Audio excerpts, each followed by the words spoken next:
Тээврийн төлөвлөлтөө засварын алба. Дуудлагаар засварын ажил гүйцэтгэх заавар.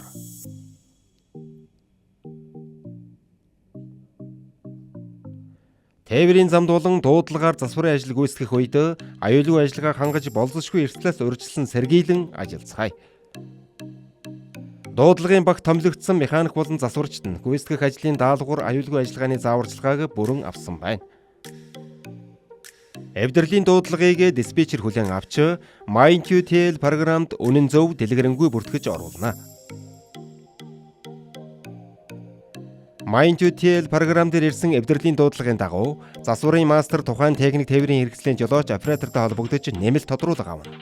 Засварын мастрын өгсөн ажлын даалгавартаа сайтар танилцж аюулгүй ажиллагааны зааварчилгаа авч гарын үсэг зурж баталгаажуулсан байна. Засварын мастер шаардлагатай сэлбэг багаж тоног төхөөрөмж хүн хүчний нөөцийг тодорхойлж дуудлагын багийг бүрдүүлж томилно.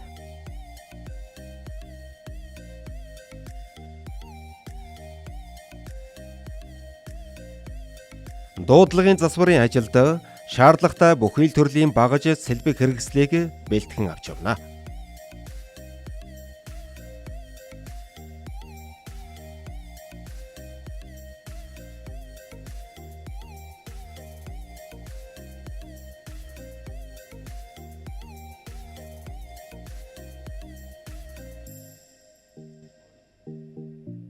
Тухайн өдөр зам дээр ямар машин, ямар шалтгаанаар эвдэрсэн гэдгээс шалтгаалаад өөр багаж авч явна.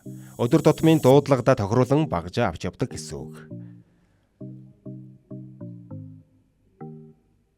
Ухаан худаг сайт болон нүүрс ачиж болох талбай, терминалын талбай дуудлагаар засварын ажил гүйцэтгэхээр автомашин жолоодон замын хөдөлгөөнд оролцохдоо уурхайн бүсэд жолоо барих үеийн аюулгүй ажиллагааны журам зааврыг дагаж мөрдөж ажиллана.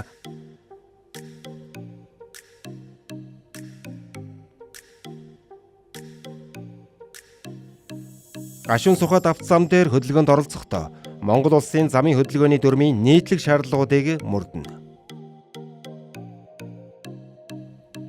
Дуудлагаар засварын ажил гүйцэтгэхээр очихдоо тусгай тоноглолт болон хагас ачааны хөнгөн тэргийг замаас гаргаж аюулгүй зайг тооцоолон замаас 20-30 метрийн зайд байрлуулна.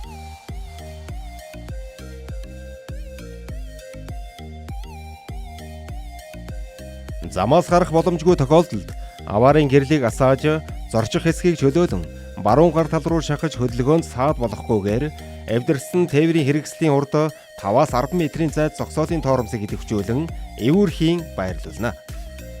Замын хөдөлгөөний аюулгүй байдлыг хангах зорилгоор замын хөдөлгөөний дүрмийн 9-5 заасны дагуу гашуун сухад автозам дээр эвдэрсэн тээврийн хэрэгслийн урд болон хойд талд 30 метрээс багагүй, уурхайн бүс дотор 15 метрээс багагүй зайд ослын тэмдэг байрлуулна. Ажил үүргээ гүйцэтгэх явцдаа аюул эрсдэл учруулж болзошгүй нөхцөл байдал үүссэн тохиолдолд ажлаа зогсоож яаралтай ахлах ажилтнтай мэдэгдэж хариу арга хэмжээ авахулна.